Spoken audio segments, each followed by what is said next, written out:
All right, Coach Carter says back to football. What do you do in the 6-2 wide when they spread you out?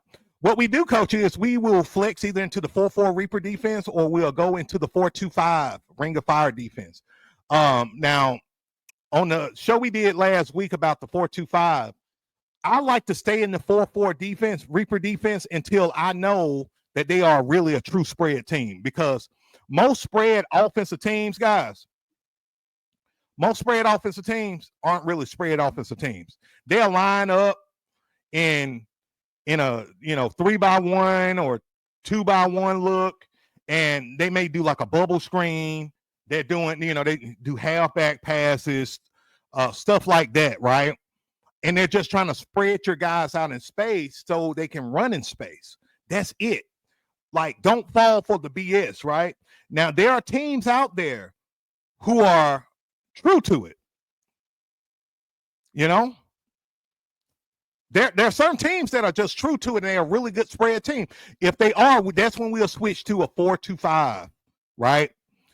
Ring of Fire defense, and that's what we do, Coach. But we want to call their bluff, right?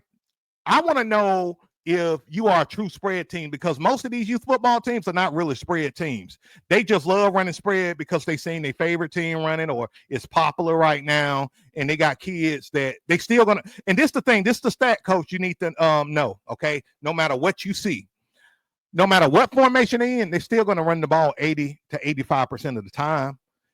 And if they 8U and below, they're gonna run it 90 to 100% of the time, regardless. But don't get freaked out when you see these teams running spread. Like, we used to go into a quad set, right? We'll go into quads, and it would freak teams out. And all we'll do is just like rocket toss and jet sweeps. We had passing plays out of the quad, but that's all we did.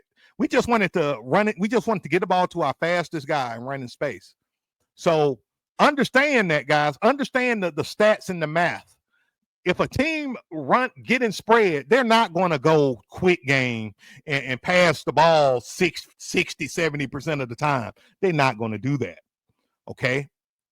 They're just trying to spread your guys out. So you just want to get in position to do what you need to do and switch to like a 4-2-5 defense. Or, we like to do the 4-4 defense, especially if we know they just bluffing. We're still going to take it at them and cause some problems. All right, guys? So let's get to some of these Blitz packages. And, guys, if you got any more questions, just drop them in the comments, and I'm going to get to them. One thing I love to do, since we're talking about trench warfare, guys, we're going to test this offensive line every which way, okay? We're going to come straight at them with like the Bama Blitz, one of my favorite Blitz packages, guys.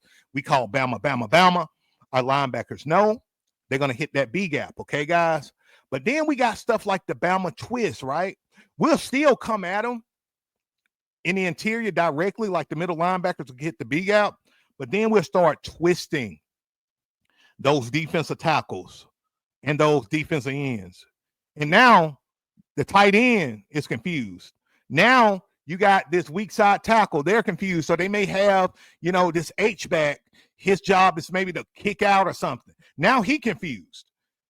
So we want to not only control the trenches, but we want to create confusion, right?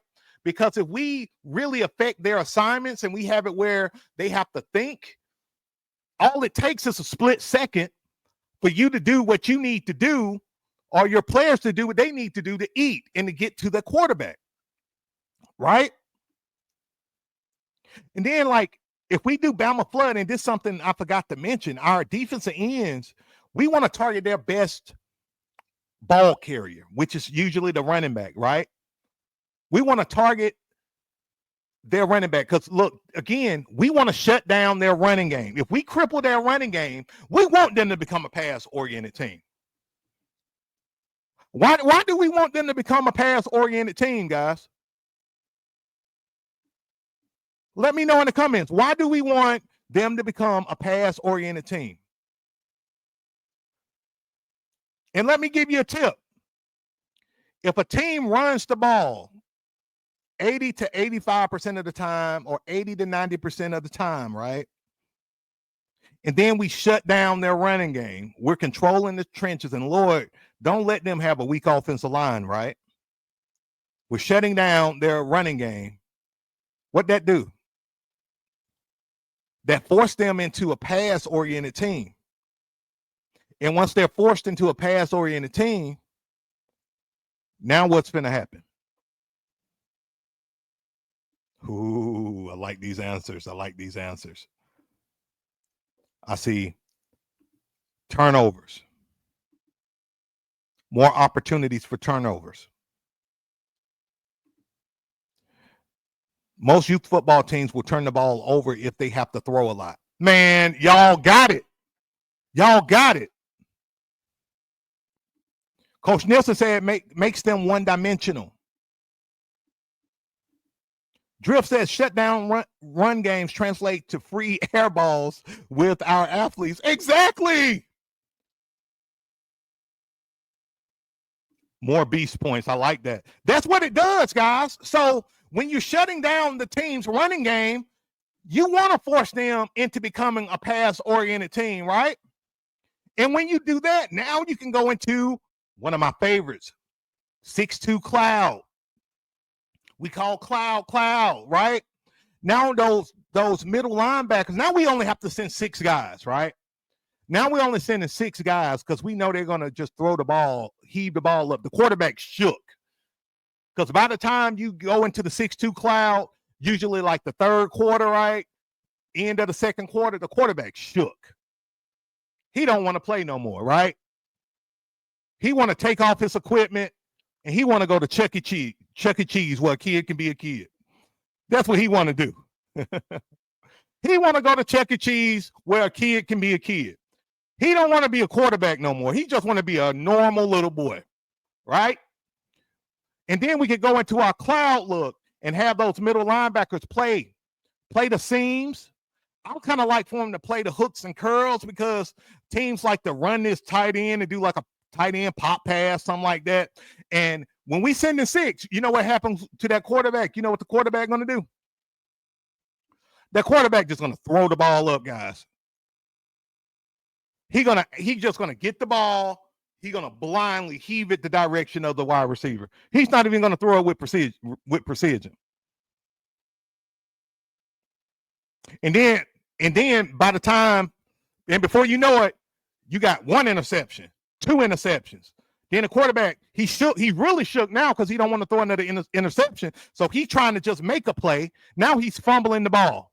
Now you guys can scoop and score or just get a fumble recovery. Y'all dominating. Do y'all see it? Y'all see how this stuff plays out?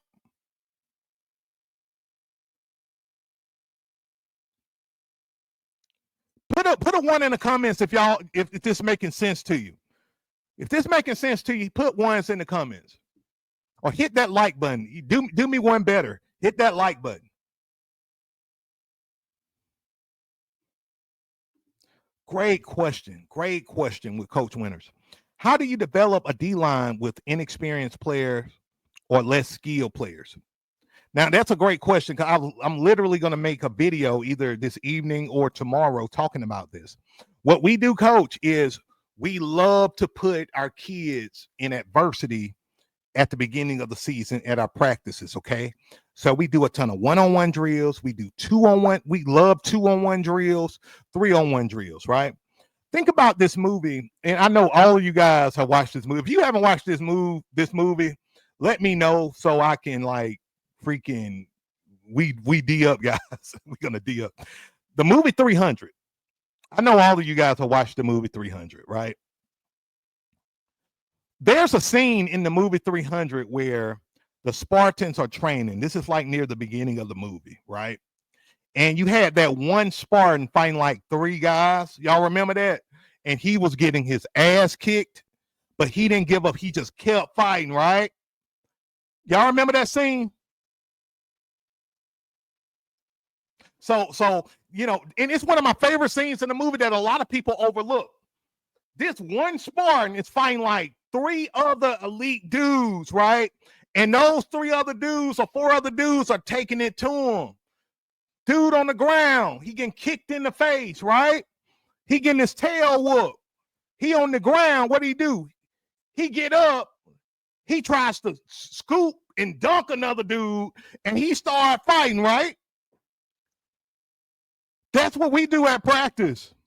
We do 2-on-1 drills, 3-on-1 drills, and we know the kid, especially at the beginning of the season, he's not going to, he's not going to win that 2-on-1 or 3-on-1, especially if your offensive line know how to freaking block the way that I teach you guys, right? And then what happens is when the kid starts doing is he's losing, but he's facing adversity. Then we do it every day at practice, every defensive day. We really do this every day because it benefits the offense and the defense. So, kids going. And so we don't, and let me say this too about the drill. We may do a drill show tomorrow. We'll see. We may do a drill show tomorrow.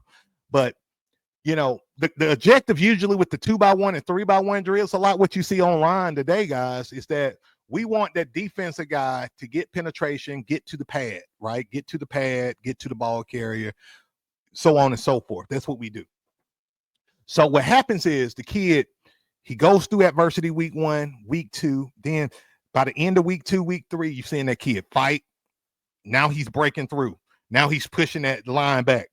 Then by the time we get to our first game, the kid has been battle tested and he's taking it.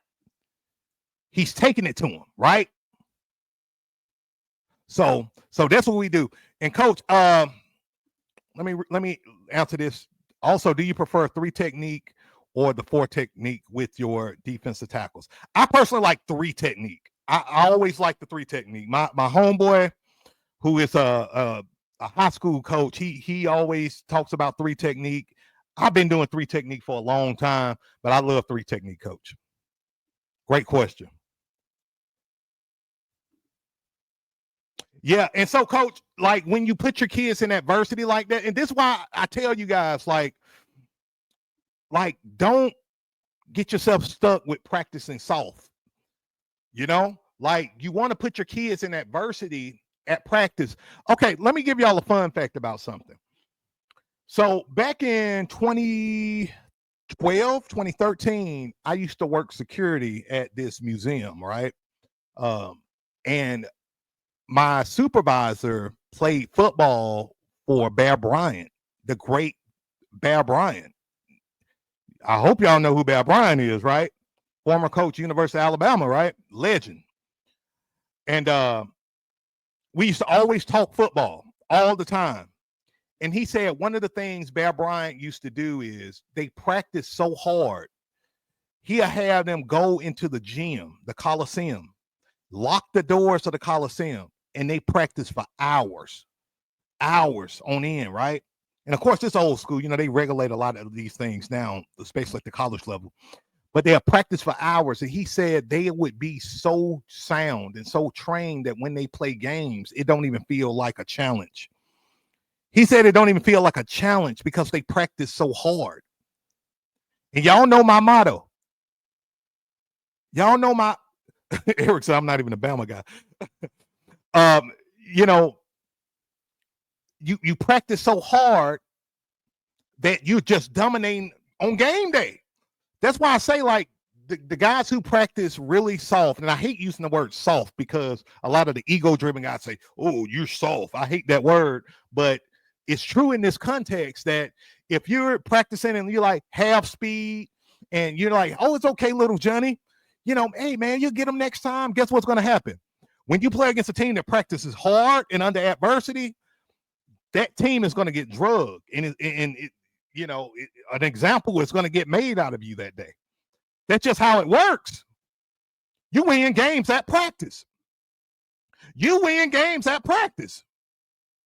And that's a principle that you got to understand. And when I say practice hard, I ain't talking about harassing the kid, cussing the kids out, beating the kids up so much to where they don't even want to play. No, it's the environment We practice fast. We do circuits, right?